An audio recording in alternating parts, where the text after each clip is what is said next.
Some journeys feel longer than they are, not because of the miles traveled, but because of what lies at their end. For Daniel Rene, the drive to the cabin felt endless. It wasn't just the rain, though it came down in thick, unrelenting sheets, blurring the edges of the road and turning the forest into a shifting mass of shadows. It wasn't the narrowness of the dirt path or the eerie way the headlights caught the trees as they loomed overhead. It was the silence in the car, the silence that came from having no one to share the journey with. Silence that had become his companion long before he ever set out on this long-awaited trip. Sadly, he had just lost his beloved wife, Debra Renee, to an airplane crash some 3 weeks ago. Mysteriously, only his wife had died from that crash. Only his wife, out of 553 passengers on that blue-colored Boeing 737 airliner. Daniel Rene needed a quiet place to rethink and plan his life once again. The cabin was supposed to be a remedy for that, a place to find himself again, to think, to breathe. Nestled deep in the woods, far from the demands of the city, it promised solitude and peace. But promises are tricky things. They don't always tell the whole story. At first glance, the cabin was exactly what Daniel Rene had hoped for.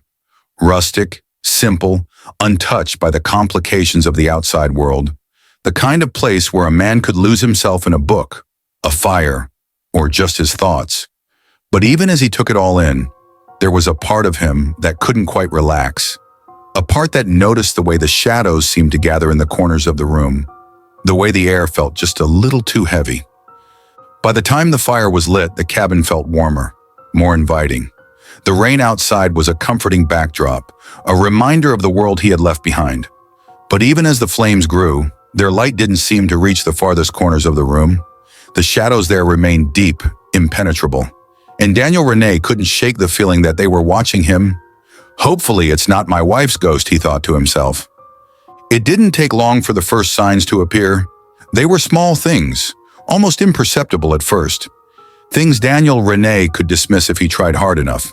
The rocking chair, for example. When he first arrived, it was still a harmless relic of the cabin's history. But later, as he sat by the fire, he noticed it swaying gently, back and forth, back and forth. The windows were shut, the air was still, and yet it moved. Slowly, he walked over to the rocking chair and stopped it from rocking with his hand. "Hello, is someone here? Debra? Is that you?" Daniel Rene slowly asked as he held the chair. You could literally taste the fear in his voice, his heart racing vehemently, trepidation and anxiety reeking all over him. The whispers were next. At first, Daniel Rene thought it was the rain, the way it sometimes seemed to form patterns, like words spoken just out of reach. But as the night wore on, the sounds became clearer. Fragmented sentences, voices overlapping, speaking in tones too low to understand, but too human for anyone like himself to ignore. He told himself it was his imagination, that it was just the isolation and probably the mysterious and untimely death of his wife that was getting to him, the rain playing tricks on his ears. But the cabin didn't feel empty anymore. The walls seemed to hum with energy, the shadows felt heavier, and the air carried a tension that made his skin crawl. The door was easy to miss at first. It blended into the wood-paneled walls, its presence subtle, unassuming. But once Daniel Rene saw it, he couldn't unsee it. The way it stood there, locked and silent, as though guarding something it didn't want to reveal to anyone else but to him. The sound of the lock turning was almost deafening in the silence. The door creaked open slowly, reluctantly, as if the cabin itself was resisting. What lay beyond was not what Daniel Rene's expected. The room was small, almost claustrophobic. Its walls were lined with scratches, marks that spoke of struggle, of desperation. In the center of the room sat a single chair, its legs bolted to the floor. It was something mysterious and paranormal, and Daniel Rene couldn't unsee it. Chains hung from the walls, their metal gleaming faintly in the dim light. Daniel Rene didn't know what he had found, but he knew it wasn't meant to be uncovered. The cabin, once a place of peace, now felt like a trap. And as he stood in the room, the door behind him slowly began to close slowly. Turning in shock, He immediately raced frantically towards the door and was able to prevent the door from closing using an old black umbrella he had just picked up from the floor. The room was a time capsule, untouched but not forgotten. The air inside was colder, carrying a damp, stale smell that clung to Daniel Renee's skin. In the dim glow of the flashlight, the room revealed its secrets one by one. A broken doll missing an eye, photographs faded with age, a child's shoe small enough to fit in his palm. These were not just objects. They were fragments of lives that had once filled this space with laughter, tears, and eventually something darker. In the corner of the room, on a makeshift shelf of stacked wooden planks, he found the diary. Its cover was bound in leather, worn and cracked, the spine barely holding together. Dust coated its surface, but the moment Daniel Renee's touched it, the whispers grew louder. It wasn't just an old book. It was a story waiting to be told, a story that demanded to be heard. At first, the diary was mundane. Daily accounts of life in the cabin, meals cooked, chores completed, the children playing by the creek. But as Daniel Renee's turned the pages, the tone shifted. The entries grew shorter, more erratic. Words crossed out and rewritten, sentences scrawled in haste. It spoke of things seen in the woods, shapes that shouldn't have been there, eyes watching from the dark. The final entries were barely legible, the writing jagged and uneven. The family's fear had grown into something all-consuming. They spoke of things heard outside the cabin, footsteps circling, tapping on the windows, whispers in voices that mimicked their own. The last entry sent a chill through Daniel Renee's spine. It was just one line, scrawled in large, uneven letters. "It's watching us now." Daniel Renee's pulse quickened as the realization sank in. He was not alone. The room, the cabin, the woods, they all felt alive, like they were watching, waiting. The diary wasn't just a record of the past. It was a warning. A warning that sent a million jolts of fear all over the body of Daniel Renee's. Suddenly, a knock came softly at first, a single deliberate sound that echoed through the cabin. Daniel Renee's froze, his heart pounding in his chest. He told himself it was the wind, a branch tapping against the door. But then it came again. Louder, more insistent. Slowly, Daniel Renee walked towards the door and opened it. "Hello, is anyone there?" His voice was laced with a mix of fear and anxiety as he shivered by the door. Suddenly, his gaze fell on some newly made footprints. The footprints were fresh, the mud still wet. They led from the forest's edge to the cabin's porch and then back inside. But Daniel Renee's hadn't seen anyone, hadn't heard anyone, and yet the evidence was undeniable. Someone or something was in the house. Daniel Renee's, even though frightened, was a bit determined to find out who or what. Hopefully it's not his late wife's ghost. The cabin felt smaller now, its walls pressing in on Daniel Renee's as he climbed the stairs. He knew he shouldn't follow the footprints. He knew the shadows in the corners were deeper than they should be, that the whispers weren't just in his head, but something compelled him forward, a pull he couldn't resist. And as he reached the top of the stairs, the door to the locked room creaked open on its own, causing Daniel Renee's to shudder backwards in trepidation and anxiety.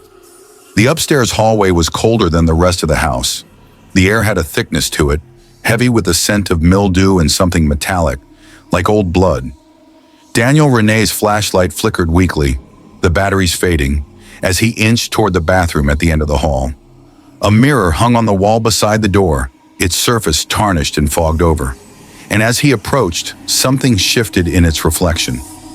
The shadow figure wasn't just in the mirror, it was in the house. It moved without sound, without form, slipping between the walls and floors like smoke. Daniel Renee's immediately backed away, his pulse thundering in his ears. But the figure seemed to follow, its glowing eyes cutting through the darkness like knives. The figure stood in the doorway, its presence filling the room with an unnatural cold. Daniel Renee couldn't breathe any longer. He couldn't even move. Its glowing eyes locked onto his, and for a moment, he felt like it was pulling something from him. His thoughts, his memories, his very sense of self. Something inside Daniel Renee's immediately snapped. Instinct took over. overriding the terror that rooted him in place. He bolted from the room, his bare feet pounding against the wooden floor. The cabin seemed to shift around him, its walls narrowing, its hallways twisting, as though trying to trap him inside. Desperation turned to adrenaline. Daniel Renes quickly remembered the car keys in his pocket and turned toward the kitchen window. Without thinking, he grabbed a chair and smashed the glass, the sound of shattering breaking the cabin's suffocating silence for a brief moment. The car was his only chance. Daniel Renes fumbled with the keys, his fingers slick with mud and blood. The engine sputtered as he turned the ignition, the headlights casting their beam across the woods. And there, just beyond the trees, dozens of glowing eyes stared back at him. Daniel didn't look back. He couldn't. The road twisted ahead of him, the rain blurring his vision. But all he could think about was distance, getting as far from the cabin as possible. Yet as the headlights cut through the darkness, he couldn't shake the feeling that the shadow wasn't gone. It was following, always just out of sight, waiting for the next moment to strike. Daniel Renes managed to return back to the city, to the safety of his small apartment, but he could never truly leave the cabin behind. The rain followed him, an endless reminder of that night. It didn't matter where he was or what he was doing. He could always hear it, tapping against his windows like a familiar, unwelcome guest. The rain wasn't the only thing that followed. At first, it was just a feeling, the sensation of being watched, of someone standing just behind him. Then at night, he began to hear it. Whispers in the walls, the faint scrape of footsteps in the hallway, and the creak of a rocking chair that wasn't there.